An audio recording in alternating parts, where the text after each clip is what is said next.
Welcome to the Social Community Show, which is our goal to help you learn, grow, and transform into the person you want to become.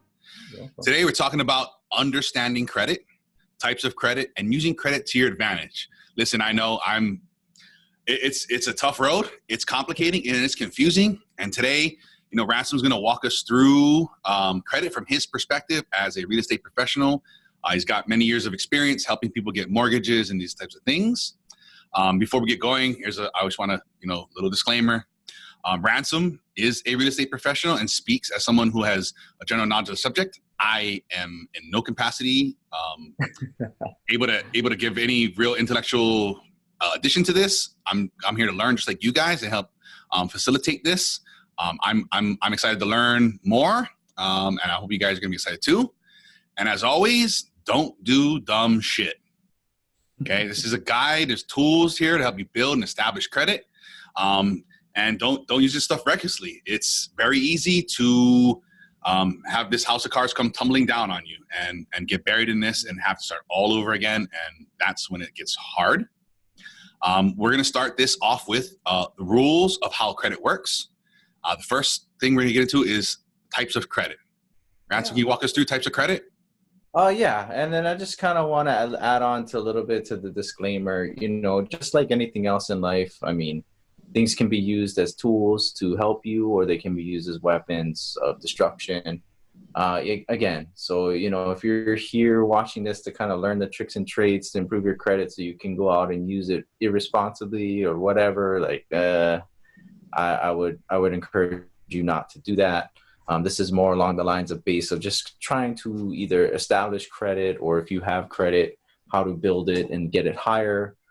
So that you can use it responsibly. So just kind of wanted to double take on that and just add a little bit to that. But anyway, I guess this is kind of complicated as far as things go. I myself am a real estate professional, so I've helped people, either improve their credit score, or sometimes for a lot of first-time home buyers, they don't have any credit. I remember being back in the day, fresh out of high school, I didn't have no credit either. So just kind of wanted to touch basis on the subject. But anyway, as far as how credit works and how you're scored or all of that, there's basically three main criteria. And the first one, as Tyson was alluding to, is the different types of credit that you have. Okay, so the more types of credit that you have, the higher your score will be. And then the second criteria is the length of time that those accounts are open and in good standing. Yeah, so obviously the more types of credit you have, the longer those accounts are open and in good standing. And then the third is kind of, I guess, your balances and how they work, but that's more headed towards revolving lines of credit. So for your credit cards and revolving lines that you have out there, you don't want your balances on those to be too high. You kind of want them to just be like under a third of your balance. So let's just say, for example, if your line of credit is only $3,000, you shouldn't have more than $1,000 outstanding on that card. Anything over that balance will kind of knock that down. So so those are the general rules. I know I'm making it sound a lot more simpler, so we'll just kind of get into depth here. Just want to make sure, Tyson, am I losing you there? You doing okay? No. Yeah, I'm okay. I'll pipe in with any questions or things I need clarified, which I would like to think probably would also help clarify for most people that are listening. Yeah, for sure. I just kind of want to make sure we're good on that. So I guess touching back on the first subject, which would be types of credit. So there's three major categories that credit types fall under. The first one is obviously going to be a mortgage. And I start with that one. In essence, most people know what a mortgage is. Little interesting thing about mortgage is actually the word derives from engage until death, right? Mort being death and engage being engage. Because back when those were created, 30 years was a long time. Not everybody lived for 30 years, you know what I mean? Especially if you got a mortgage later on in life. So that's kind of where it came from. But, if I could nail it down into a more solid definition, it's basically a loan that's given to you in which real estate is held for collateral, and the interest is amortized over a long period of time, usually about 30 years or more. Mm-hmm. And that's, don't want to get too complicated with the definition, but that's about as complicated as I want to take it.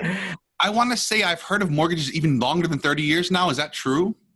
In Americas or in our society, 40-year mortgages are becoming popular. Wow. And in Japan, they are actually catching on to 99-year mortgages. So wow. Yeah. Well, I mean, just I can see where kind of things go here in Hawaii. You know, we tend to pass our houses on to our next of kin or whatever. So I believe that's what they're doing in Japan. That's my first thought, like a generational mortgage. Yeah. 99-year mortgage. From there, you pass it on, so on and so forth. Mm-hmm. So yeah, so it just kind of depends on where you're at. Mm-hmm. But right now, 30 years is kind of common, and a lot of people know that. And but yes, they are increasing. 40 years is more and more common. Mm-hmm. And if, for those of you that are trying to either refinance your home or something like that, they do have shorter terms. They do have 15-year mortgages as well. So that can go either way. But in general, you know what I mean? It's just a debt that's held over a longer period of time with real estate held as collateral. Okay. And then from there, your second type of credit that I'd like to talk about today is going to be like your revolving credit lines. Mm-hmm. Most people can kind of relate to those as like a credit card. Mm-hmm. And it's basically you are given a certain amount, like we talked about earlier, $3,000. You don't have to use all of it at one time. You can use as much of it as you want. And of the amount that you used, you will be charged interest on a monthly basis. So kind of, I know I'm trying to. If you don't pay that in full, right? Yeah. Yeah, most of them, if you do pay in full, there won't be any interest that's accrued on the account. You just kind of got to watch out for that. Mm-hmm. But I know I'm kind of speaking like above and beyond, but most people know what credit cards are. Mm-hmm. I just kind of want to try to hit the definitions because we are trying to classify different types of credit. And, you know, you do want to make sure that you have all three. So credit cards is a good example. There are other revolving lines of credit that you can get either unsecured or secured with some type of deposit account. You know, but either way, just as long as it's a revolving line, you don't have to use all of it. And then from there, the third one would be an installment loan. And installment loans are basically amount that you take out. You can have collateral or not have collateral on them, just kind of depends, right? For something like a car loan, right? You all going to go get a car for $10,000. They break that down to principal and interest over, just say 3 to 6 years. And then from there, you know, you're going to be paying $200 a month for 6 years. And that's going to be your installment loan. Mm-hmm. Another type that other people should be familiar with are student loans, because those are kind of popular nowadays as well. But same thing, right? You take X amount out to go to school, they give you an interest rate, and then from there you make that monthly payment, so on and so forth. Mm-hmm. And I just want to make sure I'm not getting too carried away with the definitions. No, I think it's pretty clear. You know what I mean? But just so you understand like how the different types of credit. Most people, if you know you have some type of credit established, most people have a credit card and some type of installment loan going on, either for their car or for a student loan. Mm-hmm. And those are pretty acceptable. However, if you're just starting out, you know, you may not have any of these. Yeah. And from there, you know, you kind of got to try to achieve and grab one as they come, and then from there you can kind of build along the way. Mm-hmm. So, but yeah, and then from there, the next criteria that we talked about is going to be the length of time that your accounts are open. And for this, I can also say sometimes you may not have to be the one that has the account open. It can just show up on your credit score. Just those of you that don't know, I'm the second, so I have the same name as my father. So kind of ironically, I've had a credit card since I was like 12 years old. And it's been in good standing. Lucky you. So credit card companies like, hey, this is great. He's had a credit card since he was 12. But yeah, so the length of time that you have that line of credit or installment loan or mortgage, the longer you have that loan in good standing, then the higher credit score goes. Mm-hmm. Does that kind of make sense? Yes. Yeah. So with that, this kind of comes like the question. It's like, should I pay off my house or should I pay off my car? And this is kind of where things get tricky. Mm-hmm. It's like, well, let's take a look. How long, usually if it's an installment loan or a car loan, you can't really extend that. There are times in which you can go back to the lender and be like, hey, can I refinance this car and get it to go a little bit longer? But usually most people are going to continue on. So if it's something of that nature, yeah, your car loan, it's going to come to its term and, you can't really do much about that. Yeah. But for people that are, say they're halfway through their loan, like say they have a loan for 6 years and now they're 3 years in, and it's like, oh, I have enough money to pay off my car now. Should I do that? It's like, well, the ironic part is if you do pay off your car loan halfway through the term, your credit score will actually go down. Because you've had this loan and it's been standing with this company for 3 years. Yeah. You've been making payments on time every month, and then all of a sudden that stops. That company is no longer reporting to the credit agency. Right. I mean, yeah. They're not necessarily reporting bad stuff about you, but they're not necessarily reporting good things about you either. Right. And that's kind of the part where if people are trying to get started with their loans, that's kind of where they get in trouble. It's like, well, we don't see you have any loans now, so we can't really approve you for a credit card. So then they kind of go into other things. Do you pay your electronic bill? Do you have a cell phone bill? Right. Basically these companies are looking for records showing that you have some type of debt or some type of obligation to somebody and you're continually paying them on a monthly basis. That's kind of where that length of time kind of goes. So it just kind of depends. It's like some people think, oh yeah, like I had a client recently, he's like, so I have this house on the mainland that I'm going to go ahead and sell. And then from there, like once that's cleared up, we can go and buy another one. I said, okay. And he's like, and when I do that, like my credit should go up. And I was like, hate to break it to you, buddy, but when you sell that house, initially your credit's going to go down. He's like, what? I was like, yeah. And then sure enough, he's like, yeah, man, you're right, dude. I was like, all right, man. I was like, don't let that stop you. Let's go get another house and let's get the ball rolling. Because once you get a new house, now you're going to start that process all over again. And the company's going to be reporting you on a monthly basis. And then we're just going to get your credit score right back up to where it was before you sold the house.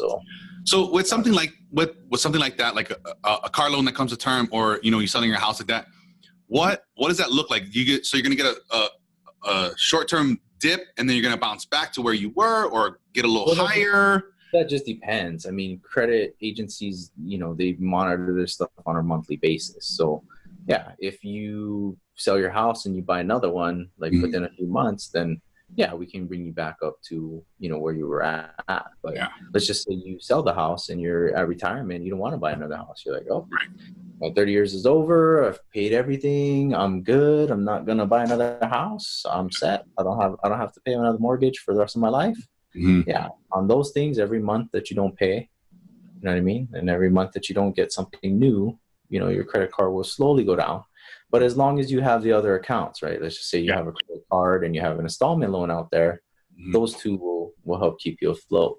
It's not like a hit or miss. Yeah. It's just that if you want a max credit score, something over 700, your chances of, if you don't have a mortgage, chances of your credit score being over 700, they're slim. I mean, it's possible, but it is slim. Yeah. So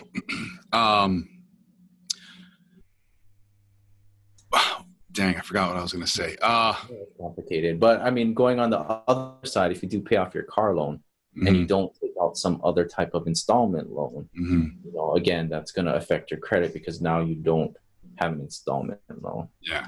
So now going back to like, these large purchases, cars, homes, stuff like that. So you get those paid off. So on your credit report, it'll show that. So maybe your score doesn't reflect it, but the log there shows, hey, yeah, your score is 650, but I see you've paid off cars, you've paid off homes. So right. This is kind of another interesting fact is like people get confused between your credit report itself and the credit score, right? So your credit report kind of shows with you. That shows that, hey, at X, when you were 12 years old, you got this credit card. When you were 30 years old, you got this mortgage. Mm-hmm. You know what I mean? And like, it shows like the history, and it shows whether you're in good standing or whether you're delinquent on all of those things.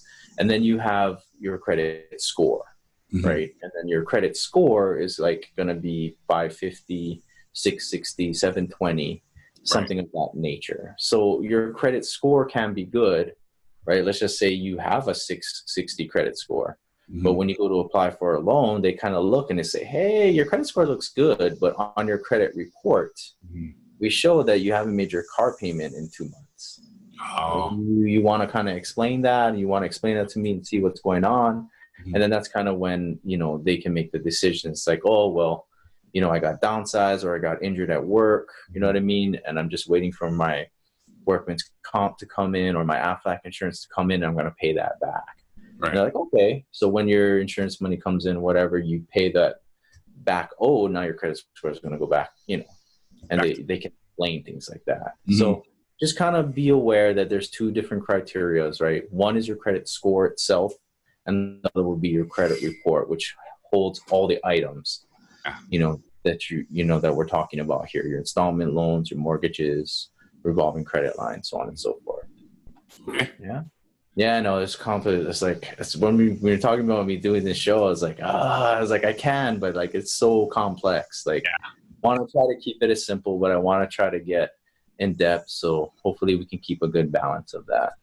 And then speaking of balances, of your revolving line, so let's just say your credit cards and stuff that you have, this is only pertaining to one type of credit that you have, your credit cards. Mm-hmm. Again, you want to have 2/3 of that balance available to you for use, or on the other side of that, you want to have only used 1/3. I said it in two different ways. Does that kind of help explain things a little bit differently? Just to make sure, like 2/3 free, 1/3 maximum in use. Correct. Yeah. So again, getting back to the whole $3,000 thing, if you have a credit line of $3,000 and you only use $1,000, then you're okay. Once you start getting over that 1/3 threshold and then past the 50% threshold, mm-hmm. then sometimes your credit score gets affected by that. They kind of look at that as a negative thing, not always a good thing. So if you have, your credit cards maxed out all the time, mm-hmm. credit cards kind of frown upon that. You know what I mean? Right. As far as your credit score goes. Right. And that shows a sign of you're struggling or something like that, or you're not necessarily purchasing beyond your means. Again, we talked about this at the beginning, right? You want to be responsible. Mm-hmm. You know what I mean? Yes. If you're purchasing beyond your means and you're not able to actually pay back what you're getting into debt for, then, high balances on your credit cards may be an indication of that. Mm-hmm. So let's talk about this in a practical example. Let's say I've got that $3,000 credit card. I got currently, let's say I think I know where you're going with this. For the sake of purpose being, why don't we say you have a $2,000 credit card limit? Okay, sure, whatever. If you have a $2,000 mm-hmm. credit card limit, mm-hmm. and you use $1,000 of it, right? Mm-hmm. So you have $1,000 available, $1,000 that's currently being charged interest. Yeah. Okay, that puts you at the 50% bracket. Does that make sense? Yes. So if you have the money available, you could go in and pay the extra money to bring that balance of 1,000 down to say 500 or something like that. That would bring you below the 50% level and also below the 1/3 level. Right. That puts you at 25%, right? $500 mm-hmm. for 2,000. So if you have $500 and you're willing to spend it, right? If that's an investment that you're willing to make for yourself, give yourself a little bit of monthly fees and all that, then you can do that. Mm-hmm. However, the goal is to just get your balance to 1/3. Yeah. So the other option would be to call your credit card company and say, hey, you may not going to tell them, I need my credit score to be better, so increase my credit limit. But you may want to tell them, hey, I'm going to make a few extra purchases this month. I was just wondering, are you able to increase my credit limit to 3,000? Right. You know what I mean? And then sometimes they'll tell you yes. Yeah. And it's like, oh, okay. So now you've solved that problem without spending money. Does that make sense? Yes. And again, Be responsible with that. Yeah. Right. But I mean, I just, again, because I've worked with so many either first-time home buyers or people that just needed a little boost in their credit score, like these were kind of tricks, especially when you're trying to buy a house and every dollar is accounted for. It's like, okay, well, can we really use this $500 somewhere else to kind of make this a better picture? And it's like, yeah, you can. Why don't we call your credit card company and just have them increase your limit real quick? Yeah. And then from there, that will do the trick. Yeah. Well. And then like, even I've noticed lately, like we talked about when we're prepping, it seems like, the credit reporting is almost real time.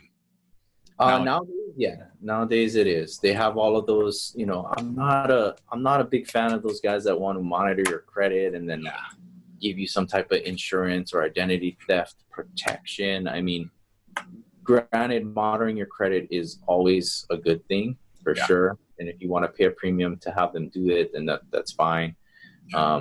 But just don't. There's a lot of companies out there, and sometimes they don't always live up to the hype. Just be careful about that. And with that said, personally, all of my credit cards have that all built in. They have FICO score, credit monitoring, credit protection. I mean, I get alerts every month that says something changed, nothing changed, and I don't pay. It's all part of my credit cards. Maybe you folks have those same features. You can turn them on if they're not turned on. Yeah, definitely. And nowadays, I always recommend that you go in there and manually check for stuff like that. That's just manually check at least once a year, not every 6 months. Right. But yeah, a lot of these updates come automatically from the companies. So, and then from there, just another thing about credit scores, and this kind of applies to people who are just getting started, but also people who are trying to improve your credit score. Any type of inquiry that you get, and what I mean by inquiry is when you go apply for a car or you go apply for a credit card, like those types of inquiries, like when you're searching for new credit lines or loans, those will have a negative effect on your credit score temporarily. Yeah. It's just kind of like, they're saying, oh, this guy's trying to get another credit line, even though that may not even though that's not true that you're going to get one. The fact that you're shopping will lower it. Yeah. However, nowadays they're actually pretty decent about it because they do allow a 1 to 2 week window. So, most investors or most consumers are smart nowadays, so they won't just apply for one credit card. They'll apply for 3 or 4 credit cards that they want within the same week, right? And the credit card that gives them the best deal, they'll take only one of them. So now the credit score agencies are aware of that. So, before it used to be every inquiry that you took, your credit took a hit. Nowadays, they allow a shopping period. You can look for 4 or 5 within the same week, or as many as you want within the same week, and it's only going to lower your score once. So that's a good tip there. If you're thinking about getting a mortgage or a car loan or a new credit card or a credit card, schedule some time to have a shopping period for yourself to go ahead and just blast out a bunch of apps. Yep, for sure. Awesome. And then that way, your credit score won't take a hit if you do one every week or two, that's going to lower your score over time. You don't want to do that. You kind of want to just knock it out one time. Okay. All right. So I know we kind of talked a lot. I'm getting tired of talking about all this stuff. But again, this is a recap like I kind of did in the beginning, right? So if you're trying to increase your score, get started. Basically, make sure that you have as many types of different credit that's available. We talked about 3 specific ones that are earlier in the show, right? Mortgages, credit card, and installment loan. Okay. And then of the credit, of the types of credits that you do have, make sure they've been open for a really long time or as long as is humanly possible. And make sure that they're in good standing, right? You want to make sure that you're in good standing. If they've been open for a long time and you haven't been paying them, that's probably going to affect your score in a negative way. Yeah. And then again, make sure that you have 2/3 of your credit available for use, or that you've only used about 1/3 of it. And those 3 things alone right there, that's kind of, if you can just follow those, hopefully this is the second time I'm saying it. So after I've gone into detail, it's kind of sinking in on how all of that works. You know what I mean?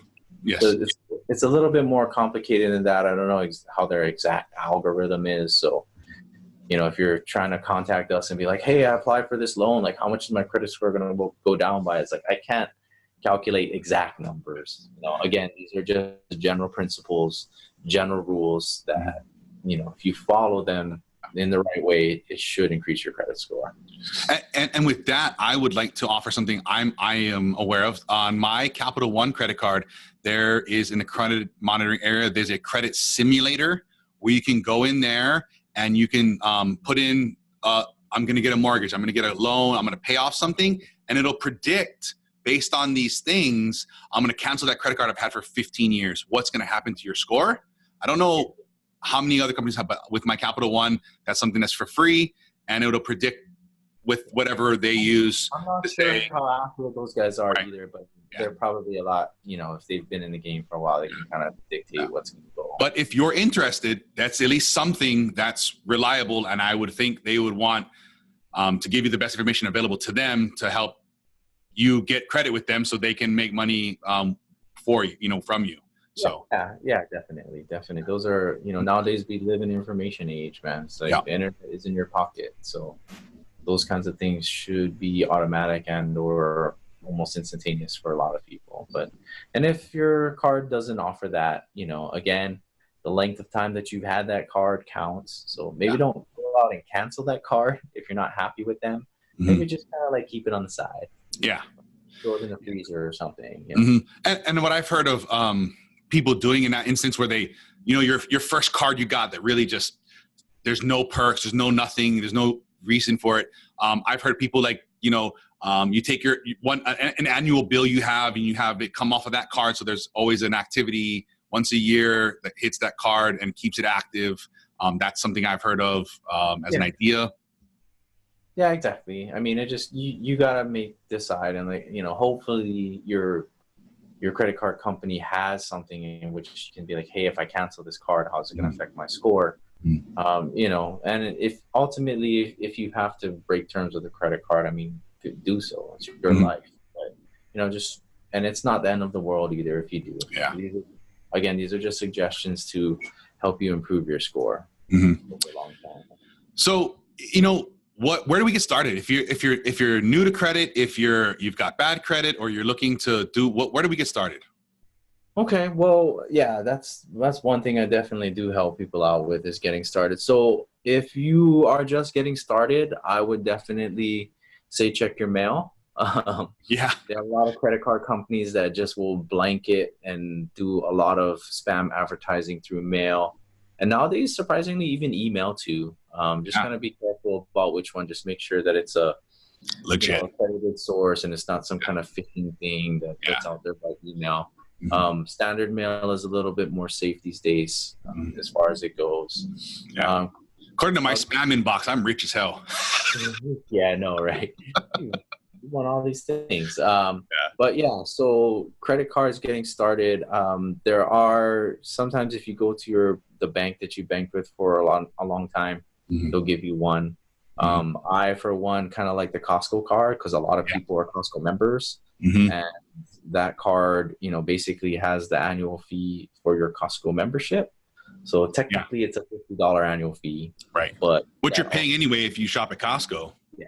And on top of that, the Costco card gives you enough like cash back, especially for gas. Most people use enough gas to make back their $50 within a year. So it's just kind of going out there. Other good starting points for those of you that are students out there. Again, just be careful about, how you use these loans, but, you can apply for a student loan and they kind of come readily. And just go ahead and take out a small student loan, maybe for like $500 or $1,000 and just pay that back. Those are kind of good ways to get started. And with student loans, understand, if you guys aren't aware, you can never get rid of them. You have to pay them. You can't file bankruptcy. You have to pay them. So understand that, go out and take out $100,000 student loan, be like, one day, fuck this loan. No, you can't. So understand that. Again, these are just ways to get started, definitely getting out there.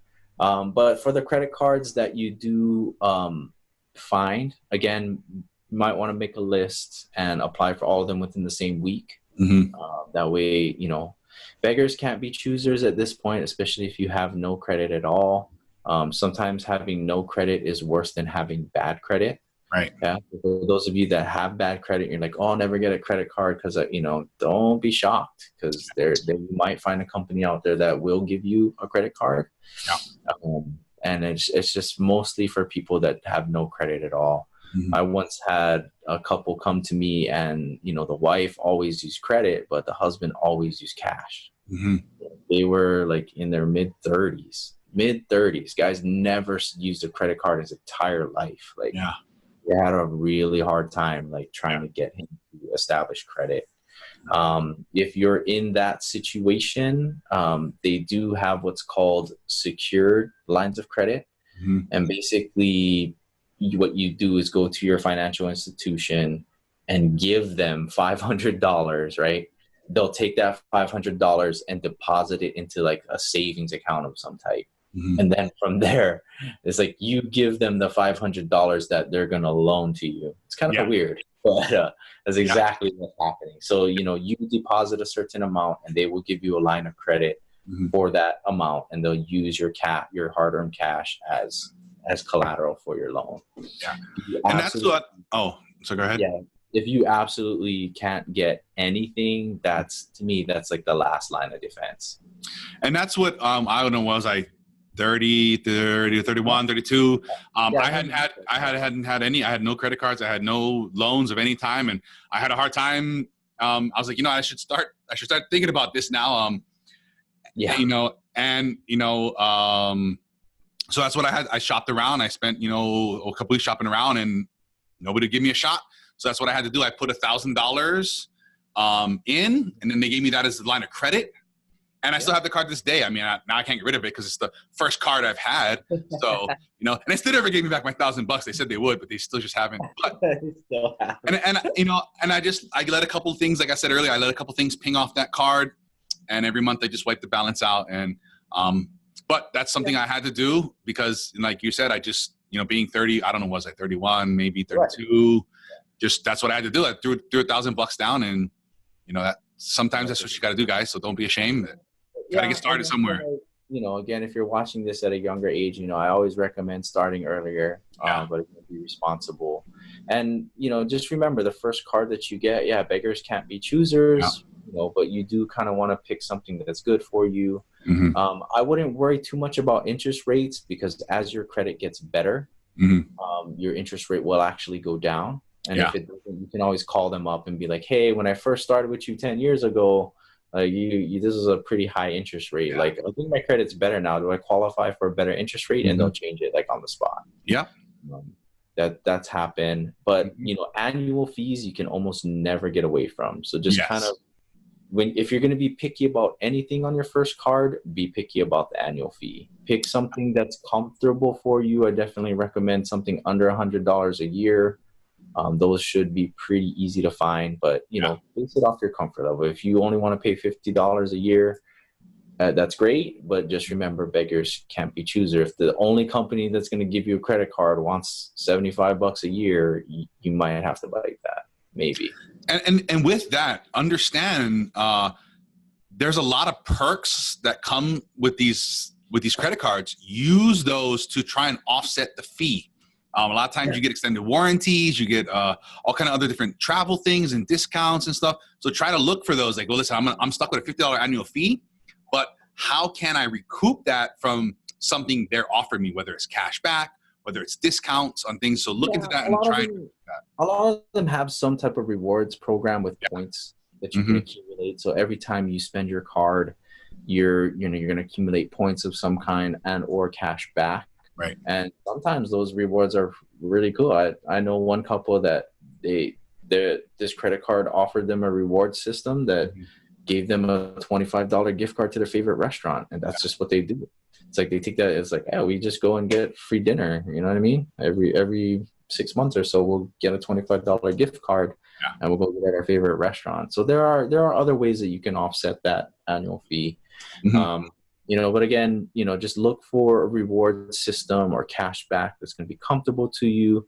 Don't worry too much about the interest rate. If you use the card properly, you won't have to worry about it. And if you do, you can always call it later.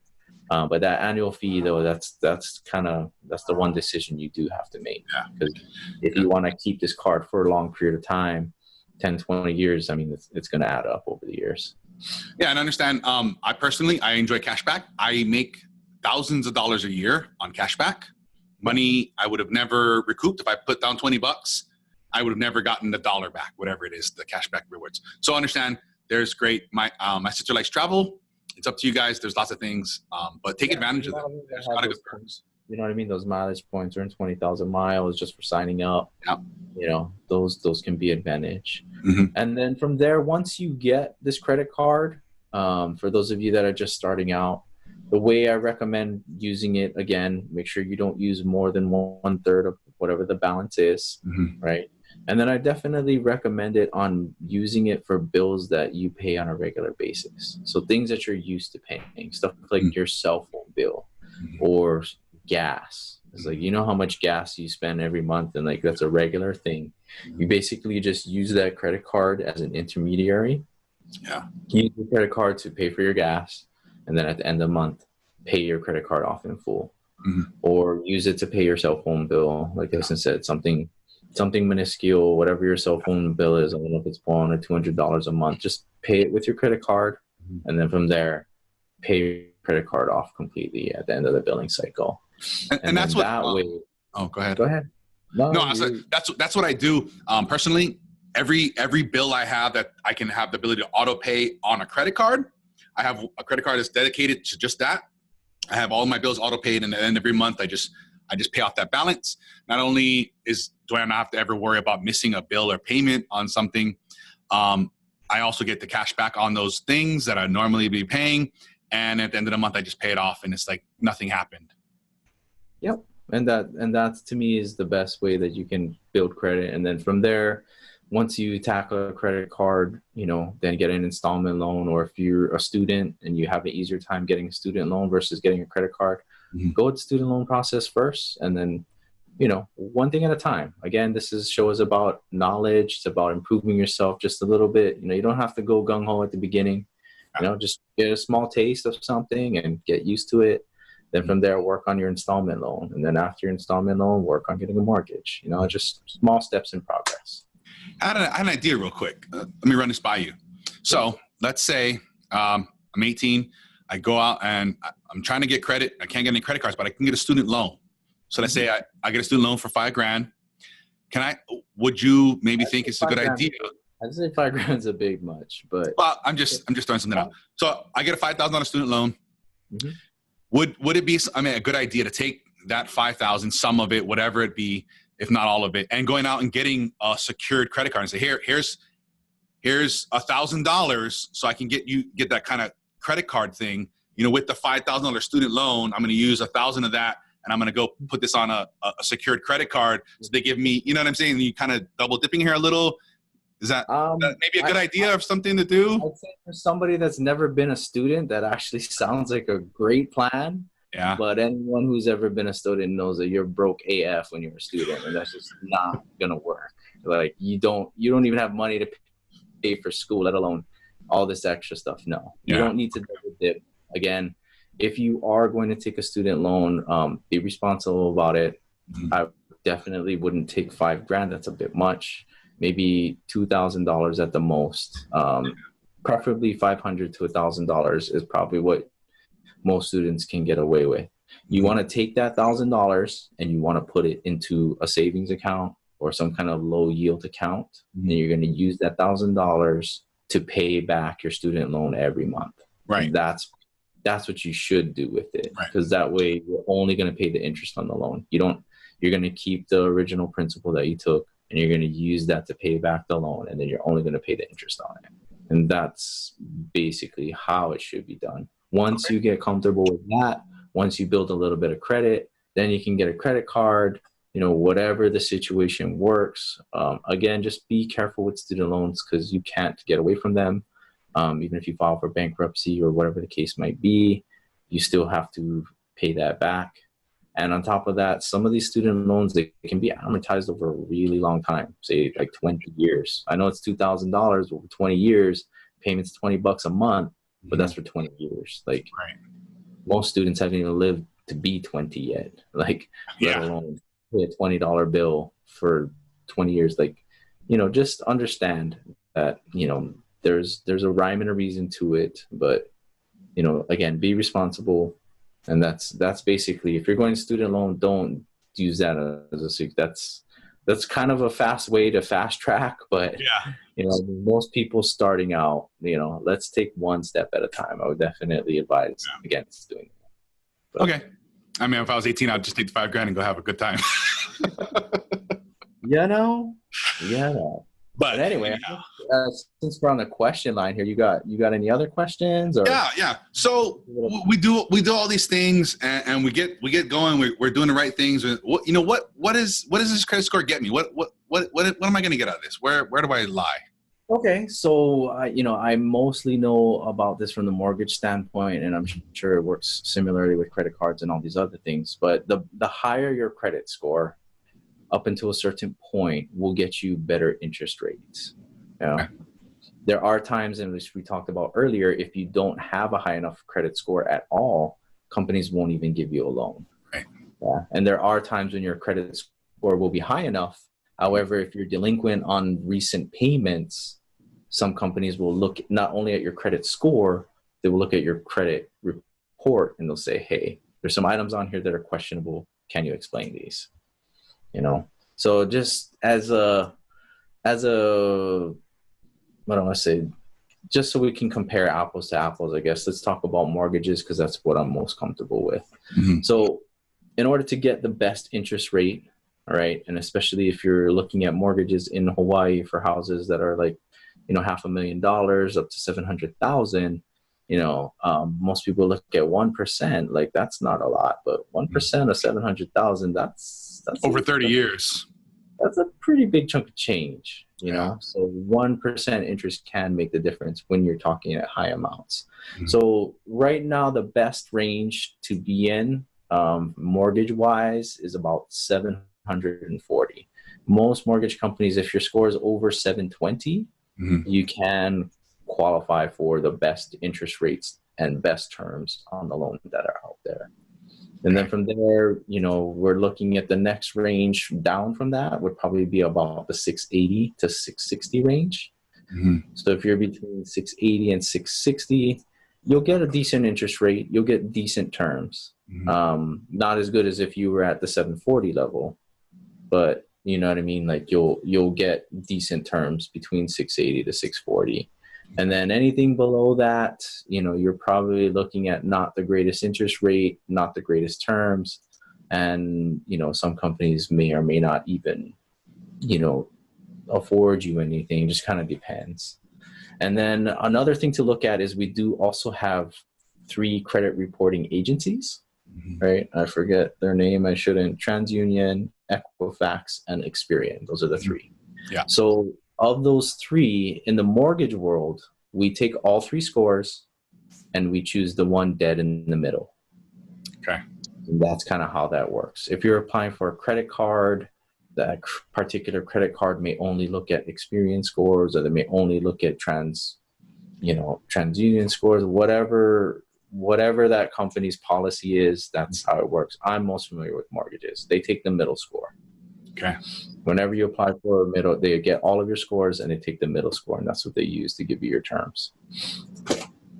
Does that kind of makes sense? Yeah.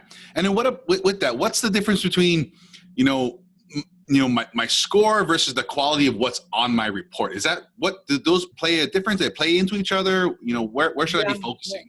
I mean, I kind of touched you. I mean, well, hopefully if you kind of following what we're saying in this program, you should be doing all the right things that your credit report shows up good. Mm-hmm. Yeah. So that's kind of what we're talking about. So if you have a 740 score, sure, you're going to qualify for the best rates and terms. But as we talked about earlier, the individual items on your credit report may affect how things happen, mm-hmm. right? So yeah, you got 740, but we show that you haven't paid your little Amex bill here for $500 in the past 6 months. It's like, mm-hmm. oh, you know what I mean? Yeah. And those are kind of the things when Usually when that happens, if you have a good score and something doesn't look right on your credit report, you can actually dispute that item. Okay. Yeah? So there may be times when your score looks good and or bad, and then things on your credit report are questionable. You can go in and fix those items. Yeah? Okay. It's like, hey, that's not my credit card. You know, in my case, the error on my credit report actually worked in my favor, right? Right. Because I had a credit card since I was 12 and it's been in good standing. So that's helped me out tremendously, right? Versus the person who it's like, you know, somebody stole your identity, they opened up a credit card in your name, they charge $500 to it, and they haven't paid it in the past 6 months. I mean, those are the kind of things that when you check your credit report every year, or like you said, if your credit card company does that for you for free, you can go back and be like, hey, those are fraudulent charges. That account was not open under my name. And you can basically go through the dispute process, just basically, you know, making a statement that this isn't that, and then sending it to the credit agencies. Now, what about, I hear a lot about this debt to income ratio. What, can you explain a little bit about that? Okay, so yeah, this is kind of, we're going into, I mean, a little bit more than just credit scores at this point. It's a little advanced topic, but yeah, I'll touch briefly on it. So basically, most people have an annual income, right? In order to get some type of credit card, you should hopefully have some type of income, whatever that is, right? Yeah. Most companies go off of what your gross income is. For those of you guys that don't know what gross is, that's the money that you make before taxes are taken out. So what you get in your paycheck, in your bank account, is not always your gross. Kind of just depends on your employer and how you have things worked out. But at the end of the year, you get this tax statement, right? W-2 or whatever it is, I-9, whatever you get. And that's going to give you how much you owe in taxes at the end of the year. Okay, so of that amount, let's just say, how do I even go on this? Let's just use 100,000, and it's just for simple numbers because I've been working with clients around that number. So 100,000 a year. Now you have what's called debt to income. So if you were to take out a mortgage for 100,000, that comes out to a monthly payment of $500 a month. Okay. So, I mean, if those of you guys want to go on Google Calendar, I mean, Google and search all of that. I mean, mortgages are kind of a little bit hard to calculate because they're amortized over 30 years, but on average right now in today's world at like 4.5%, that's what you're looking at. So that $500 of debt that you're going to incur every month to have this loan, that $500 creates a debt. And then from there you have your income, right? So at 100,000 a year, right, you're looking at maybe $8,000, $9,000 a month. Now you're going to take $500 away from that. And then that gives you a pretty good debt to income ratio, right? Versus if you take out, say, $1 million home, right?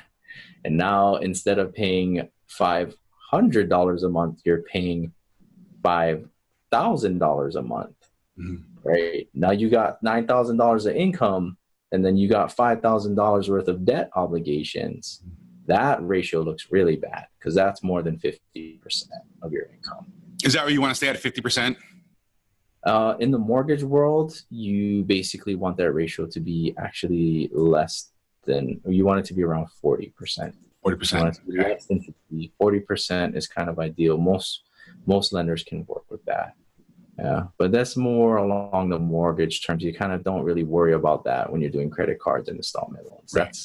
That's in the mortgage world when you kind of get advanced. Like you figure out, and in the mortgage world, this includes all of your debt, not just your mortgages. So all your car payments, all your credit card payments, all of your debt obligations will add up, and all of your debt obligations, including your mortgage, have to be less than 40% of your total gross income.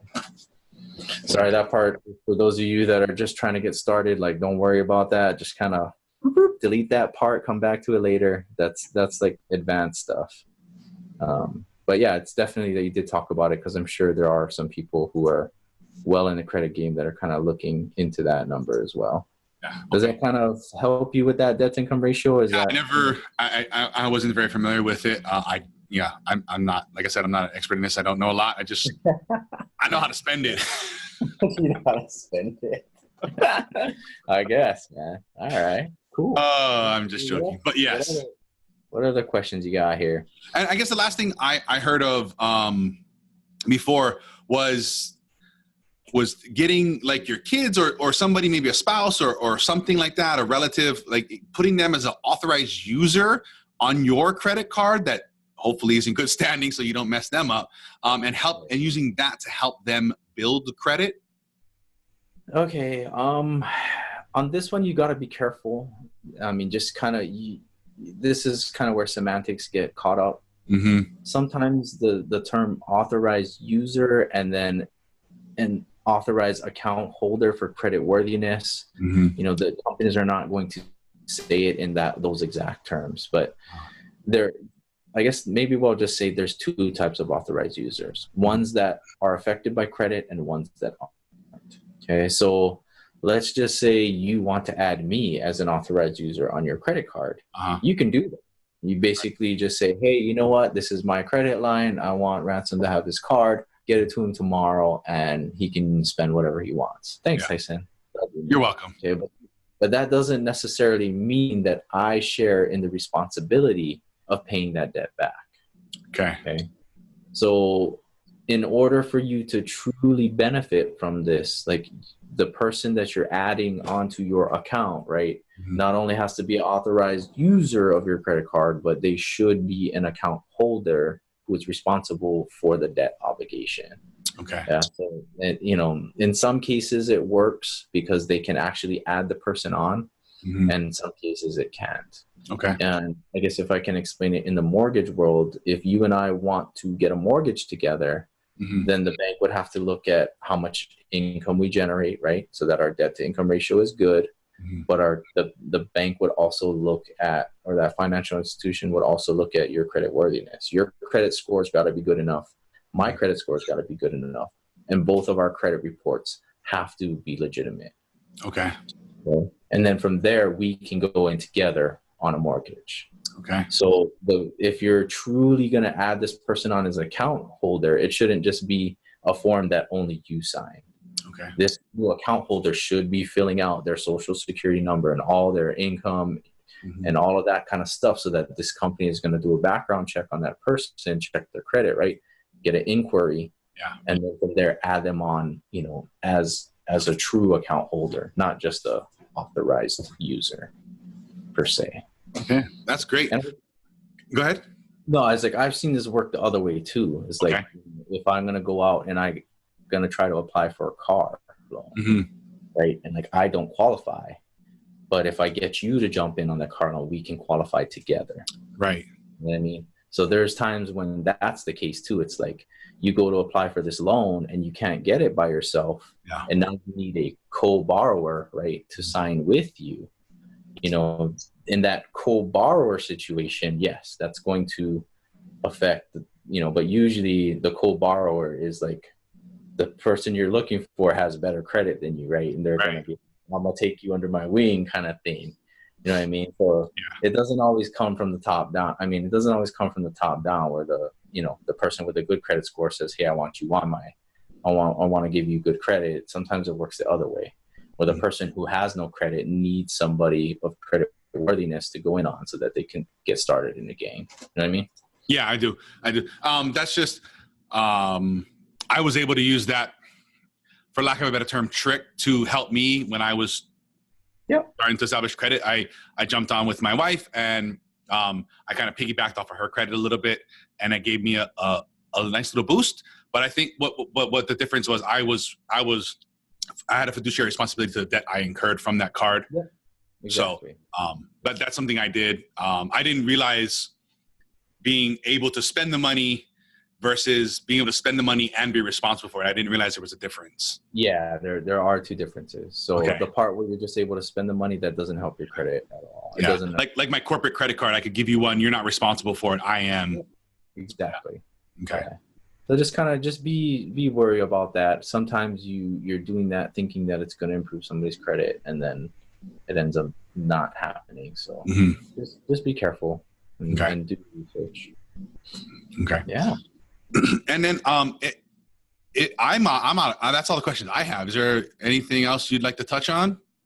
No, and I think we went into depth like a lot on a lot of the subjects. So, you know, if people have questions out there, just hit up the show and get out there, and we'll do our best to answer questions that we can. Or sometimes when you just watch this the first time, like it just goes like over your head. You know what I mean? So sometimes the second or third time that you listen to it, it's like, oh, okay, I remember he said that, and it kind of like sinks in. Yeah, absolutely. If you guys have questions, you need clarification, maybe a scenario you want to throw out, leave it in the comments or get a hold of us, the socialcommunity.show. You can go down and get the email and whatnot. And either if I can answer them, I will. If not, I'll pass them along to Ransom, and we'll get you guys answered as quickly as we can. For sure. Yeah. And with that, if you want to learn more about your, controlling your finances, I would go over to the socialchameleon.show/pick-me and get into this month's giveaway. Because what we're doing is we're giving away 3 copies of Mr. Tony Robbins' book, Unshakable. Gets in there and talks about a lot of things about making your finances unshakable, where you're not going to be affected as much or if at all by economic downturns, and even to be able to capitalize on economic upturns and downturns. All these different types of things Tony goes through. He interviewed a bunch of very independently wealthy people. It's a great book. Get over there. Get in on the giveaway. The socialchameleon.show/pick-me for your chance to enter to win. We're doing this all for the all month of September. Yeah, good. And then I will do my absolute best to put as many resources for you folks down in the show notes. The different credit, the annual report we're all allowed one full detailed report, credit report a year. I'll put the link to that website and some other different websites to being able to monitor and check your credit. And also NerdWallet's a great resource if you're looking for credit cards. You can put in what you're looking for, your credit score, and all these different types of things, and they will show you the best credit cards that you'll most likely get approved by based on the scenarios of things you want or your credit worthiness. And then you can have that as a resource for your shopping period to go out there and nail down a few offers. I'll put all those different links for you guys in the show notes. All right. And then anything else, Ransom, any other links or things we can point people to? Not off the top of my head, but okay. Yeah, if you have them, we'll put them in there. Yeah, we'll put that in the show notes. And then Ransom, what's this week's challenge? All right, challenge this week. I would say just get out there and go do it. So for those of you that are looking to improve your credit score, you've obviously listened this far and watched this far. Like, what are you waiting for? Yeah, get out there. You know what I mean? Definitely take the leap and go to the next step. For those of you getting started, get out there. Go up, start applying for credit cards and loans and stuff out there. And if you're not in that situation, then go check your credit. You know what I mean? Go look at it. You get a free one every year, and definitely do something about it today. Either check it out, try to get started, or try to better your score. Those are the challenges. And with that, guys, listen, with great credit comes great responsibility. Credit's powerful. You can do a lot of things with credit. You can leverage yourself to help you create wealth and a great life and all these different things. Yeah. Use these tools wisely. Use this information with your discretion. If you abuse it, I don't know what to tell you. So, and if you know of friends and family, maybe colleagues or whatever, that are in a situation of good credit, bad credit, needing to improve, looking to get a mortgage, share this with them. I really think this is a lot of great information. I think it'll wrap around. We're not selling anything, so we're not trying to show you anything or pitch you anything. We're just giving you information, and I think we'll be able to do that in the most unbiased possible way. So get out there, share this with people. Let's get people going. Like I said, with great credit comes great responsibility and great access to mortgages and deals and investments and so many things. Share this with people. Let's start bringing the median wealth up our credit worthiness up, and we can do much more with our lives. We can help more people and all these other things. Awesome. If you, in between shows, you guys can connect with us at the Social Chameleon Show on Facebook and Instagram and Twitter. You can subscribe on YouTube and your favorite podcast apps. If you'd like to leave a review, this really would help not only our show reach more amazing people like you, but we'd also like to hear from you guys and what you guys have to think about this and all the other episodes. For this and all other past episodes, you guys can visit the socialchameleon.show for all your show notes and different links to resources and books and whatnot. Until next time, keep learning, growing, and transforming into the person you want to become.